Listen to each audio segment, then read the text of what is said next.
podcasts originate from the Gravitate Co-working Studio, sponsored by Revelton Distilling Company.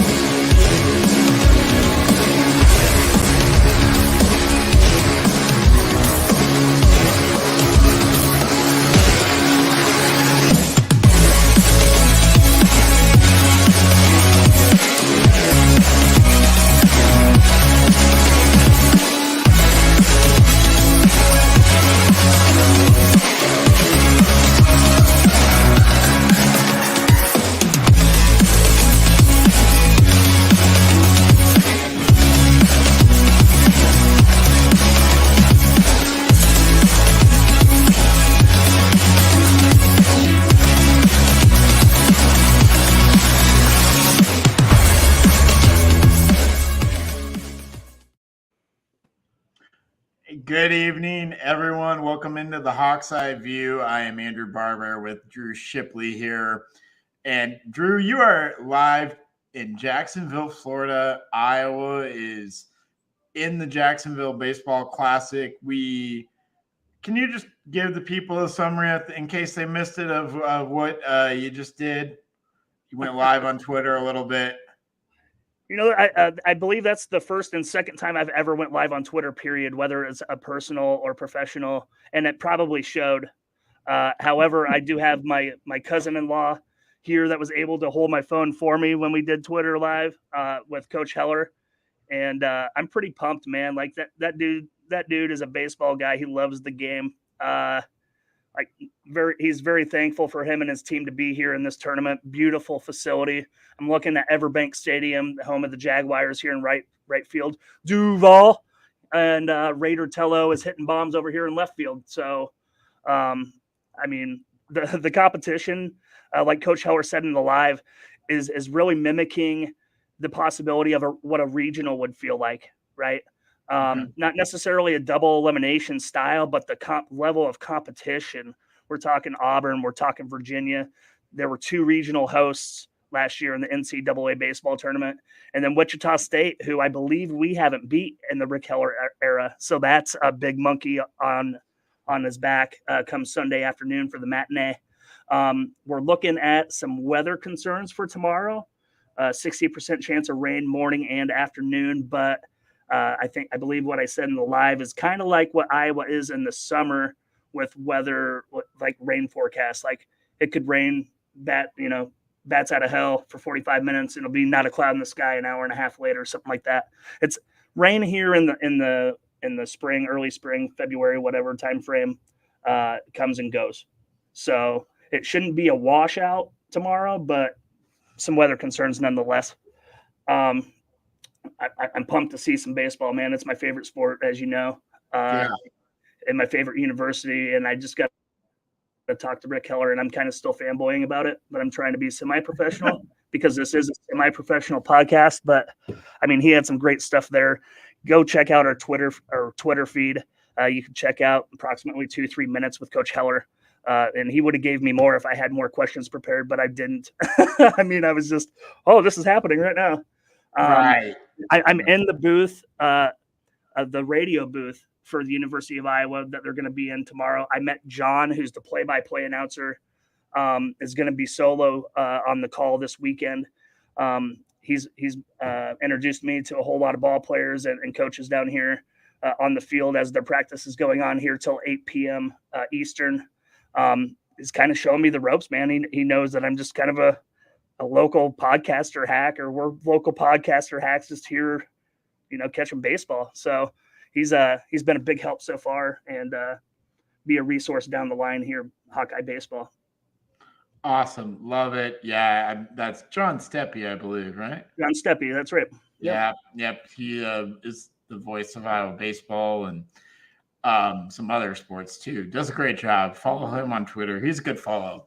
Yeah. But yeah, it's great that you're making connections down there. And these are some of the neat things that we get to do being a part of this podcast. So did we determine where the Jacksonville Baseball Classic is televised? So it's being televised on the D1 Baseball America website, paid subscription only. Okay. So there is a way to watch it if you are willing to pay. I will say what I do.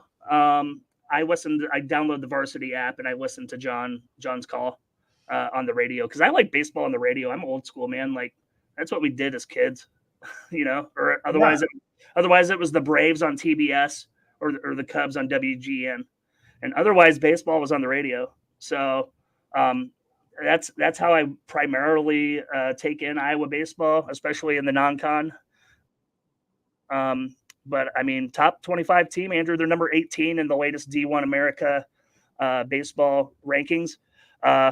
Two other top 20 teams, number 10, Virginia, number 18, Auburn, back-to-back Friday, Saturday night.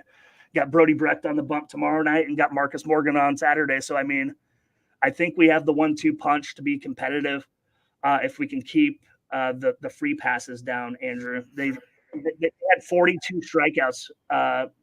Iowa amassed 42 strikeouts from the starting rotation last weekend in South Carolina in 3 ball games, man. Like they can fan some people, but they also give some free passes away as well.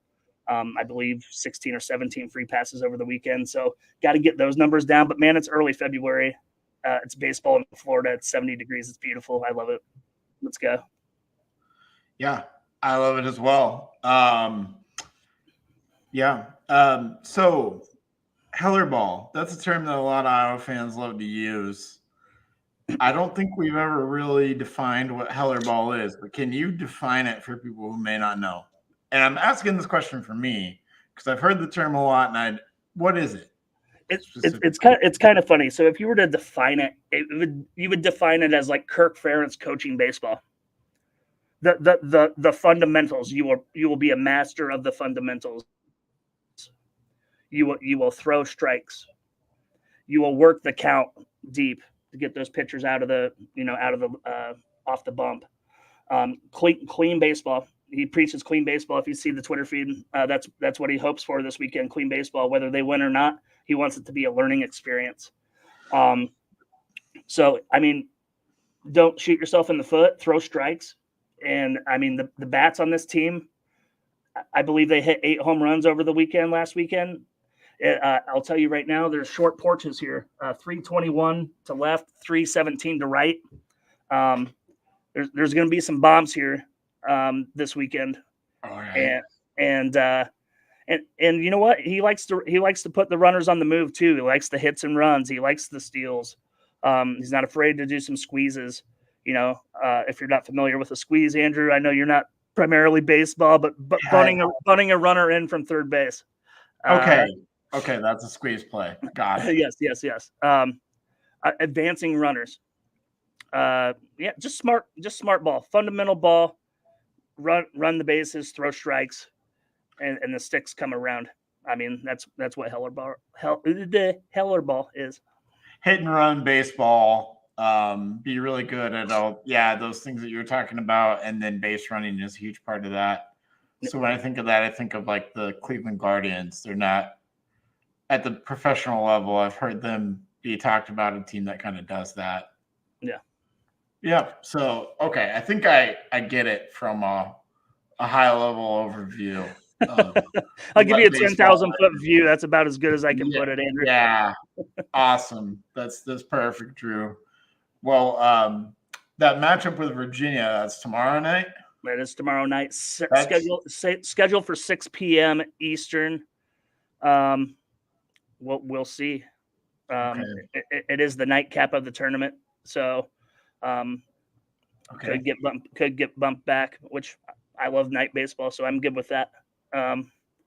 Get some more photographs on the field.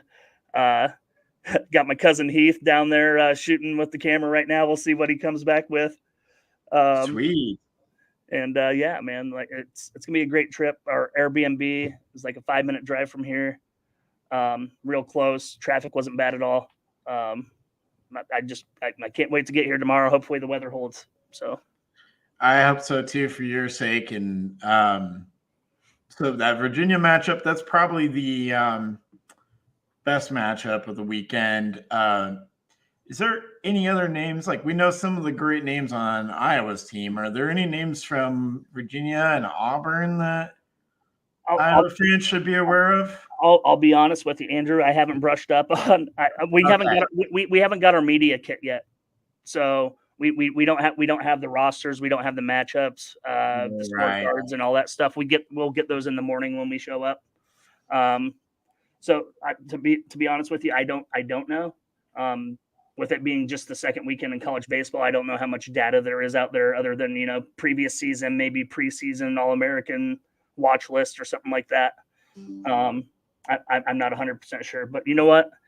Since you said that, I'm gonna brush up on the opposition, and I will report back over the weekend at some point. Post games or something. They got the post game press conference area set up right behind me here. So they'll do it just like football or baseball. Got access to that, so we'll go into there, maybe go Twitter live again, and actually get to ask a question as opposed to in my new home state of Maryland. Didn't get to ask mine there for the women's game, but that's okay. Yeah, that's all right. But yeah, in baseball, I commonly just think of like at a major league level, like the pitchers, like it's this pitcher versus this pitcher. I mean, it's not exactly how that works, but when you think of it as the common fan, you kind of think about the pitchers' duels, pitchers' matchups. And I was wondering if you had any insight on that. Let's put it this way. Traditionally, college baseball, 3-game series, right? For like the, I don't know, normal series, Big Ten play, whatever. The aces go on Friday nights. Okay. So it'll be Brody Brecht on the mound tomorrow night, and followed by Marcus Morgan. I mean, you're looking at 1A, 1B. I mean, they both could be aces, honestly. Like, they give this team a real shot of coming away with 2 wins here, and 2 wins here is it's gonna go far come May. Right, towards maybe making a regional, and then. Yeah. Wouldn't it be wild to host a regional in Duane Banks? That would be sweet. Yeah. Come on over to Iowa and let's go to Duane Banks and co-host from Duane Banks. I mean, they're number 18 right now. You only have to be the top 16. We can do that. So, I mean, seems like an attainable goal. Yeah. Given where they are now. So that's great. We will be bringing you baseball coverage all summer long then, because we have an outstanding baseball team to follow. So let's shift the conversation a little bit and switch it up and talk a little bit of men's basketball. That's another team that's getting hot right now. They are on fire. They've picked up 3 quad 1 wins in 5 days, 2 because of the wins that they had over Wisconsin and Michigan State, a third because Minnesota is now in the top 75 of the net rankings, which pushes that to a quad 1 road victory for Iowa. So now they are 3-7 in quad 1 games, which is not spectacular, but it's better than the 0 they had before last Saturday, which is when they picked up their first quad 1 win of the season. It's funny you say that, Andrew. 3-7 in quad 1 wins. You know who else is 3-7 in quad 1 wins? Isn't it Nebraska? Michigan State. Oh, interesting. And they're viewed as solidly in. And their net is 21.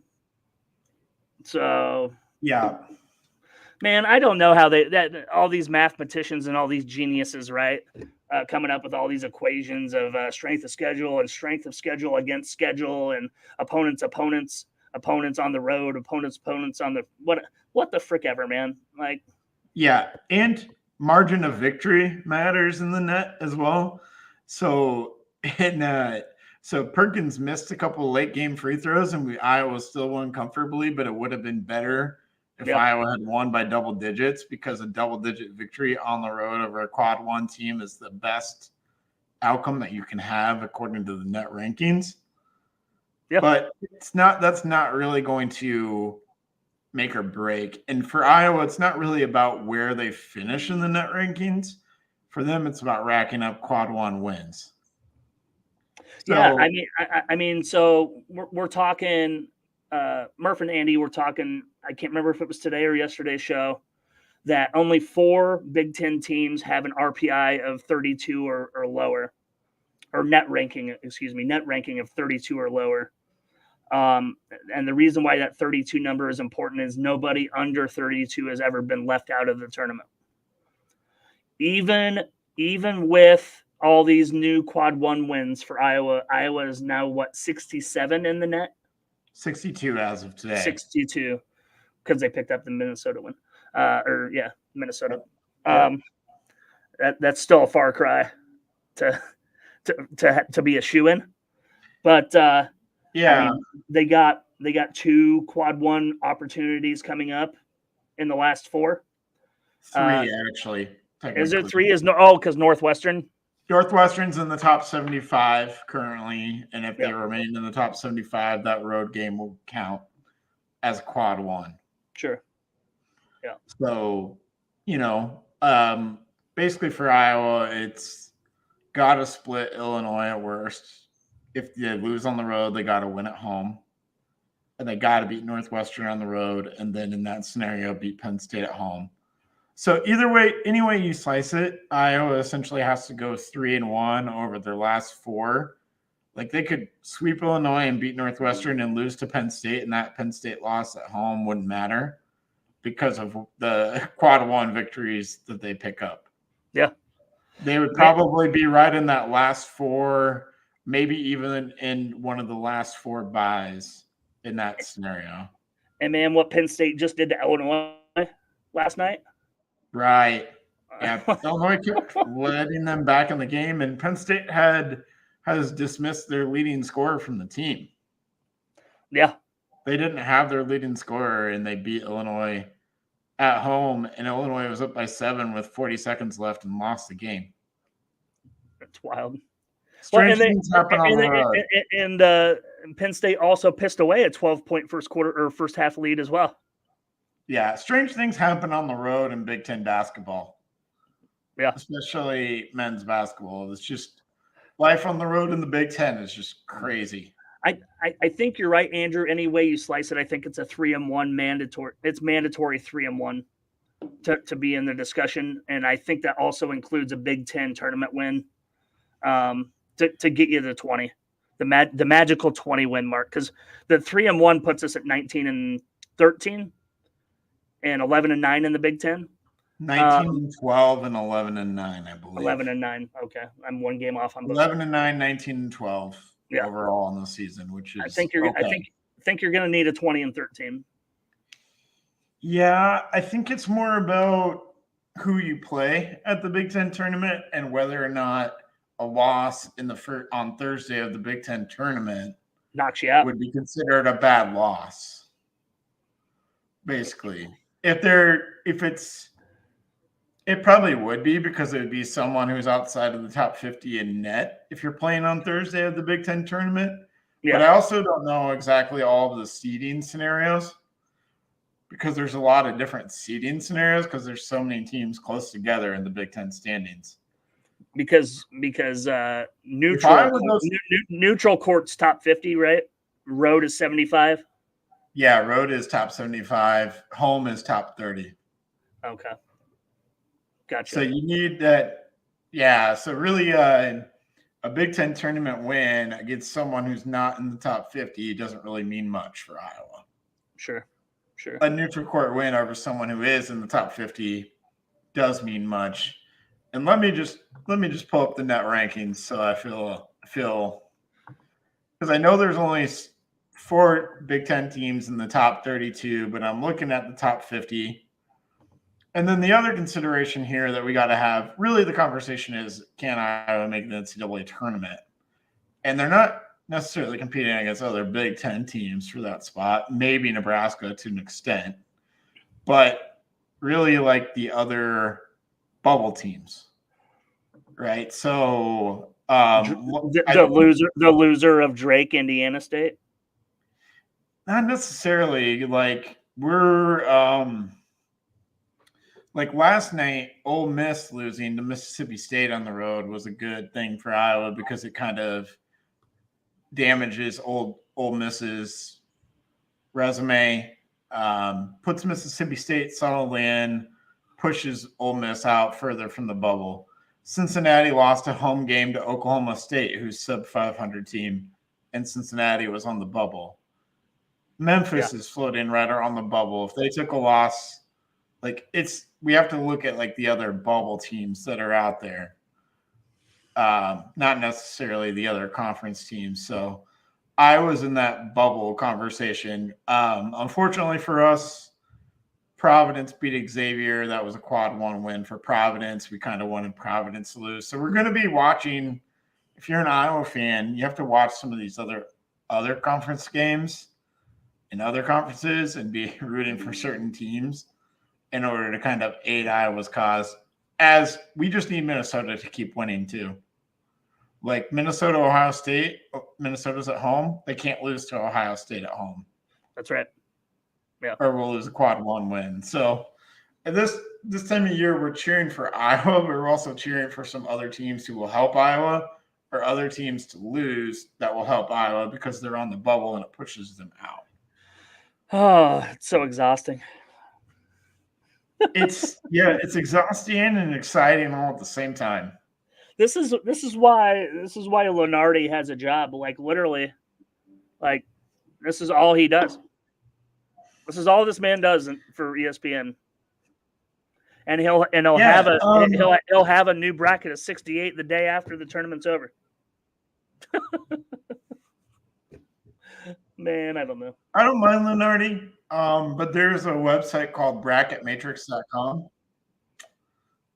And I'm a real nerd. Bracket Matrix compiles every bracketologist that's out there, Lunardi and everybody, and tells you where they project Iowa to be or every team to be. So it basically is a consensus. It's a consensus. And then once the bracket is released, they do a recap of like how accurate everyone was with their final bracketology. Usually Lunardi is on the lower end of that spectrum. Yeah, and then who's the one? I'm not calling Lunardi a fraud. Who's the one that Miller and Condon have on? Shelby Mast? Was that Bracket Wag? Yeah, it's something similar to Bracket Matrix. And he does he's been like 66, 67 out of 68, like the last 4 seasons. He might know a little something. Yeah, no. Particularly, but hey, I mean, this is a great feeling because even like a month ago or 2 weeks ago, even we felt like Iowa was completely out of it. Yeah. And that there was no chance. So we at least, I mean, hope is a dangerous thing, but we at least have the illusion of hope. And we're in late February, coming up on March, and we can at least hope that the Iowa has some sort of a chance to make it in.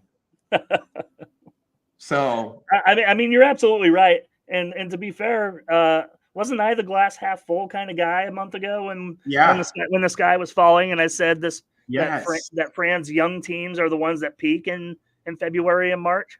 Yeah, you were totally the glass half full guy. So kudos to you. I will take that. I love how these young guys are coming on. Owen Freeman had a huge game against Wisconsin. He had a lot of foul trouble against Michigan State, but then Ben Krikke stepped up and he had like a 20-15 game, almost like 18-14 or 15. I can't remember, but he was huge, rebounding the ball. He had to play the 5 spot for a while because of the Freeman and Dembele foul trouble. And I mean, Fran even said like he challenged Krikke to be the rebounder we brought him in to be. Hung 14, right? Mm-hmm. Shit. I mean, where's that all season? Right. I mean, we know he's a mid-range killer on the offensive side. We know that. He's good for a double-double. It was good. It was good to see. 100% was good to see with the foul trouble. If you told me, I was following the first half through David Eichholt Twitter alone, and I don't think he provided a score update in the whole first half. He just said, Owen Freeman foul trouble, just foul trouble all around. And I could have swore it was like at least a 12-point Michigan State lead. Like, you turned it on, they're up by a dozen. Like, what the hell's going on here? Yeah. And you know, I think it's a myth at this point that Izzo's untouchable in this time of year. I think it's becoming more myth than fact. Everybody's like, oh, Tom Izzo in March. You don't want to face Tom Izzo in March. His team's always peak in March. Tom Izzo, Michigan State, da-da-da-da-da. Haven't we not kicked their ass in East Lansing the last 3 years? Yeah. Didn't we beat them at 40 last year? No. Something like that? Last year was the epic stare down for Fran McCaffrey and the miracle comeback. Okay. But the one before that was like a 40-point beatdown. Yeah, we beat them. Well, no, the one before that miracle comeback was Peyton Sandfort had 2 shots to win the game, and we lost by 2. Okay. Anyway, they're not untouchable from the narrative of Tom Izzo and March type bullshit, right? Right. Fran has won 5 of his last 6 against the Spartans. Wow. That's pretty good. And then also, I don't know if you saw it, but Chad Lysico put out a stat that like the last 6 seasons, like Fran McCaffrey has like a 70% winning percentage in February and March. So the late season Fran fade is also a myth that we can debunk. Yeah, I saw all the writers say Fran fade ? Retweeting all that. Yeah. So we can get rid of the Izzo myth and we can get rid of the Fran myth. Fair enough. All at the same time. Yeah. But I just love that Patrick McCaffrey has accepted the 6-man rule. It seems to be like excelling in it. He was perfect from the field and had 14 points in that first half game at Michigan State. That's pretty huge when you have Owen Freeman, who doesn't really contribute anything because of his foul trouble. Yeah. And Perkins wasn't really his best offensive game either. You kind of need Patrick to step up in that scenario, and he did. Awesome. I wish I was a fly on the wall in the McCaffrey household. Because, I want to know what's going through Patrick's head. We all know he's had issues. But, how he's overcome them. I want to hear somebody have a conversation with him and be like, how have you overcome this? How have you, taken this back to the court when you didn't have to? You didn't even have to come back. All the doubters were saying, oh, you're soft, daddy's boy type stuff, all the haters saying stuff like that. To see him come back in the 6-man role is encouraging, and I'm very happy for him. It's great. Me too. Apparently Iowa had a players only meeting before the Wisconsin game, and Connor McCaffrey was there too. And apparently that players only led meeting has really sparked this, or at least the players are giving credit to that player led meeting, talking about a lot of things about player leadership. But I think Perkins and Sandfort are a big part of that. And another thing is we have to call out Perkins' consistency. I know that Tuesday night wasn't his best game, but he's been consistent for a while now. Yeah, I mean, to point out your point, I felt this team lacked a leader, right? About a month ago, we talked about when they were sliding, this team didn't have a leader. So, again, be a fly on the wall in that locker room. What does necessarily a players meeting or players only meeting entail? What's that look like? And you're never going to know, right? Because they say, well, that's team business, and we're going to keep it within our walls, and we're going to handle business, this, that, and the other. I mean, to me, when you say something like that, it sounds like you're questioning the team's effort, right? You're not talking about their abilities. We know Peyton Sandfort can shoot. We know Owen Freeman can board. We know Tony Perkins can drive and deliver assists, right? We know all these things. So are these player only meetings a matter of lack of player effort, or what do you see as the point in a players only meeting? I guess is what I'm getting at, roundabout way. Well. So I'm going to go to my coaching experience and my years of experience of being part of a team sure, as well. But really what I've always wanted as a coach when I coached middle school basketball for 3 years when I was in college, and then also when I was part of the high school basketball team at Pella, what was always kind of preached by our coaches then was something that I carried with me, was basically that at some point the players have to really buy in, and it can't just be the coach's voice. Every practice, every game, that's the only one that you're listening to. And I think basically that players only meeting that Iowa had, I'm not sure, I don't know, I'm just guessing, was something like, guys, we have to like hold each other accountable, and also we have to play with a sense of urgency, because like there's a little bit of the time is now for Perkins because his status is up in the air. Peyton Sandford's showing up on draft boards. We know Patrick is done, even though he could take another year. So I think those guys probably stepped up and said, hey, we want another crack at the NCAA tournament, but if we're going to get it, time is now. Like, we don't – that's kind of what my message would be if I was a team leader who called that meeting. So my guess is that Perkins or Sandford or somebody or them together probably called that meeting and said something to that effect. And maybe in not that nice of words. I think I bundled it up a lot nicer. I think there might have been some harder words said there. Sure. But yeah, I think that's when you call a team meeting, it's the leaders who call it, or the perceived leaders of the team who call it, and they speak, and then everybody else speaks. Yeah. Kind of how I would envision that. Fair enough. So let's just throw it down right now. Tournament, yes or no? Play in. Damn it. Was that going to be your answer? It's yes. Okay. We think with the same mind sometimes. Yes. For what? Fran's 7th consecutive tournament appearance? 7? And 2 of them are play-ins? Wasn't it before the season? I can't remember which one of us it was. Didn't one of us say, wouldn't it be funny if this was the team that took Fran to the Sweet 16? I think it was you. Yeah, I think you said that. Yeah. Every year, a play-in team goes from the play-in to the Sweet 16. Iowa's going to be St. Peter's, baby, of 2024. I'm just saying a team comes out of nowhere to make the Sweet 16. I'm not saying that's going to be Iowa, but if we make the play-in, I'm not ruling it out. Yeah.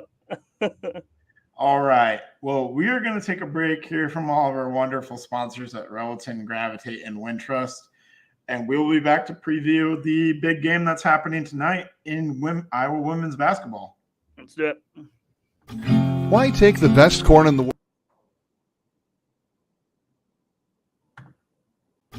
Why take the best corn in the world and make it into fuel when you could make it into whiskey? That's the question that launched Revelton, Iowa's most visible and fastest growing distillery. Owners Rob and Christy Taylor embrace the grain-to-glass philosophy, sourcing ingredients locally and overseeing on-premises production and bottling at their facility in Osceola. One sip and you'll agree that Revelton's handcrafted whiskeys, gins, and vodkas are the best you've ever tasted. And with the launch of their rye whiskey, made with 100% Iowa-grown rye and corn, and their new bourbon coming soon, there's more Revelton to love than ever. Iowa's own Revelton Distillery. ReveltonDistillery.com. The great thing about working from home is working from home. The worst thing is working from home, especially for face-to-face collaborations with customers and coworkers. And let's face it, coffee shop meetings are neither private nor professional. So skip the trip to Starbs and investigate Gravitate Co-working Space. For more than 10 years, Gravitate has provided large and small office and conference spaces perfect for hosting meetings, workshops, or other events, as well as private phone booths for confidential conversations. Plus, all spaces include secure fiber internet, free coffee, and access to a kitchenette. All you need is your laptop. Gravitate does the rest. And renting space at Gravitate is surprisingly affordable. An hour of office space costs about the same as venti caramel macchiatos and breakfast sandwiches for two. Daily and monthly rates are also available with no long-term commitment. Learn more at gravitatecoworking.com. That's gravitatecoworking.com. Are you in the market for a new house and unsure of the mortgage process? Want to know that you have someone looking out for you? Kyle Lehman from Wintrust Mortgage is a down-to-earth, knowledgeable lender who can be there for you in your corner. He can work with you in any of the 50 states and is just what you need to expand your home search. Kyle will work with you through the entire process with little to no work from you. Take the worry of the mortgage process out of the equation so that you can focus on looking for your dream home. Contact Kyle at www.wintrust.com/Kyle-Lehman or call him at 515-473-0546. All right, welcome back in. Thank you, as always, to our sponsors. We appreciate you. And let's move it on to Iowa women's basketball. Caitlin Clark, all-time leading scorer on NCAA women's basketball level. She passed that mark with that logo 3. You get to see the highlights. You get to see it live, Drew. I watched the whole thing. Yeah, it was great. Yeah, that's right. We were texting back and forth. Man, I had some chills going on. Do we know what the Peacock number did on that, by the way? Do we know what the broadcast number was? By chance? I didn't even look and pay attention, but I'm sure NBC Universal made a shit ton of money. For sure. Yep. I watched the whole thing for sure. Yeah, I had chills, man. I had chills. It was great on my body. I thought it was classy what Michigan did. All the players writing letters to Caitlin. Oh, cool. Yeah. Did you not hear that? Maybe briefly. Tell us more. I mean, I guess all the players pre-wrote letters to Caitlin Clark, congratulating her on breaking the record. They are inspired by her. Good luck and stuff like that. So it was all individually from each player. I believe there was something else. Like I think even friendship bracelets were made, like a la Taylor Swift. I'm not quite sure. Something like that. Real classy, honestly. Yeah. Pretty cool. Okay. All right. Michigan women's basketball. The anti-Juwan Howard. Thumbs up. Big thumbs up. Good job, Michigan women's basketball. We respect you. Hope you make the NCAA tournament. I don't know if you will, but I hope you do. Yeah, I'm not sure. Yeah. Yeah. So I don't know, just cool moment. And then she goes on to drop like 49. And for a while, it looked like maybe she could just throw down 60. But it's like, all the greats in basketball that we think of, Jordan specifically, Kobe, LeBron, whether you like these guys or not, it's just they all had kind of that force of nature where they could just like seemingly impose their will on a basketball game. And Caitlin and Steph Curry has that too. And Caitlin Clark has the same thing. Yeah, I mean, she's in that stratosphere for me where like you know that, okay, she's just going to take over. She's just going to impose her will. Yeah, I mean, there's not even any more words to say about her. I mean, at this point, it's what's the season going to end up looking like? What is the end result? Is it a Final Four? Is it a national championship appearance? Is it winning the Natty? Like, I think that's the question now. We know she's the GOAT, right? I don't care what Cheryl Swoops says, even though apparently she walked it back a little bit and actually apologized to her personally, from my understanding, in the last couple of days. I don't even care about any of that small shit anymore. Like we need to get to March as quickly as possible when concerned to the Iowa women. I mean, big game tonight against Indiana, right? Top 15 matchup, I believe. Yeah, and just big in the sense that Iowa needs to keep winning to keep pace with Ohio State, and then have a home game with Ohio State at the end of the year that will decide the regular season Big Ten champion. Sure. Which that is an achievement because they haven't won that in the Caitlin Clark era. So winning that at home in front of the fans has got to be like the short-term goal, right? Not the overall goal of the season, but to win that and then win the Big Ten tournament and then go on and do well in the NCAA tournament. I feel like that's probably the goal for this bunch. So let me ask you this. They have to win the Big Ten tournament or win the Big Ten outright, rather, to get a 1 seed at this point, barring the rest of their losses, right? Because they're already number 4 with as is, right? Indiana capable of beating Iowa tonight. Honestly, capable. Not saying they are, and I don't think they will. Capable. So just call it an L, right? Number 4. Big Ten tournament loss. I don't know, somewhere down the line. I don't know. 5 losses. Is 5 loss Iowa going to get a 1 seed? Probably not. Because the top 10 in the women are pretty. It's top loaded. It really is. Yeah. I don't think they can afford more than one more. In any setting, whether that's Indiana tonight or in the Big Ten tournament, regardless, I don't think they can afford one more or more than one. But it's sort of like what we talked about with the men, but even more like less margin for error and getting a 1 seed. If the Iowa women win out, and that includes a win tonight against Indiana and at home against Ohio State, that's a 1 seed lock for Iowa. Oh yeah, that's a lock then. Yeah. Sure. Win out in the regular season, it's a lock. Yep. Basically. Or 1 loss in the regular season and win the Big Ten tournament, probably a lock for a 1 seed in that scenario too. Let me ask you this: does it matter? It only matters from the perspective of, for me personally, I know that the team won't say this, but they don't want to be a 2 seed in the South Carolina region.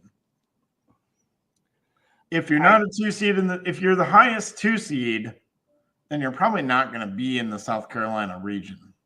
Right, because it's reverse order, right? So the lowest 2 seed faces the highest 1 seed potentially in the scheduling. So the number 8 overall seed would be the 2 seed in the South Carolina region. Yeah. And I don't think they would say that publicly either, but I don't think there's any scenario they drop below 7, regardless of what happens. Right? Like lose out, but that's not a likely scenario. Yeah, that's not likely. No. Right. Lose 5 games in a row. Lose the last. Yeah, right. No. Which not happening. No. So yeah, I think you're right, but I think it would be cool to see Iowa on the 1 line. Again, I don't think that's something that they've ever been in the Caitlin Clark era. Not in the Caitlin Clark era, no, because they were the 2 seed last year, right?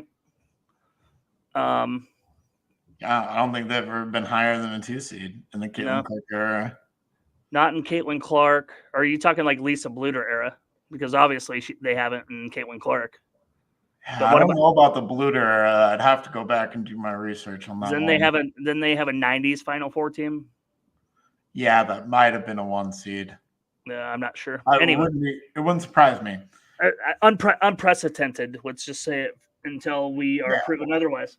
And so, I think there's a couple goals here that Caitlin Clark definitely wants. Big Ten regular season champion, a 1 seed, and combo that with the Big Ten tournament, and then hopefully get another chance at the NCAA tournament championship. Now, it's a tall task, right? But if you're a 1 seed, I feel a lot better about it. I feel a lot better about making the Final Four, I guess I should say.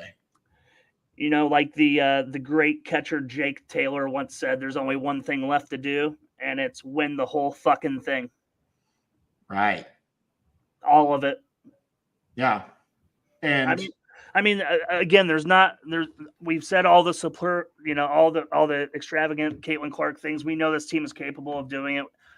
again, cannot get to March any faster. I don't know. I mean, I want to see the game tonight, which we might actually get this cut in time. We get back over to the Airbnb and get some chicken wings and some pizza. Get a catch tip here, but yeah.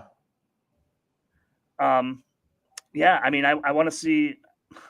I just want to see dominance. I want to see them go the distance this year. And if that happens, Caitlin Clark going to Indiana to play with Aaliyah Boston. Oh yeah, Thank she you can for go everything. out on top. If they win it all, I mean, there's no reason to come back. Go out on top. That's it. Take your trophy. Go to the WNBA and win your trophies in the WNBA. For sure. Tonight's game, I think it's just a key as to kind of like what happened the first time around with Indiana. I think we frustrated Holmes a little bit. There was a little bit of Indiana foul trouble. Indiana maybe isn't the deepest team. And so if you get their starters in foul trouble, especially Maura McNeil, she's the primary defender on Clark. If she picks up cheap fouls, kind of like she did last game, then Caitlin Clark's just going to drop 40 like I believe she did last game, and Iowa's going to roll.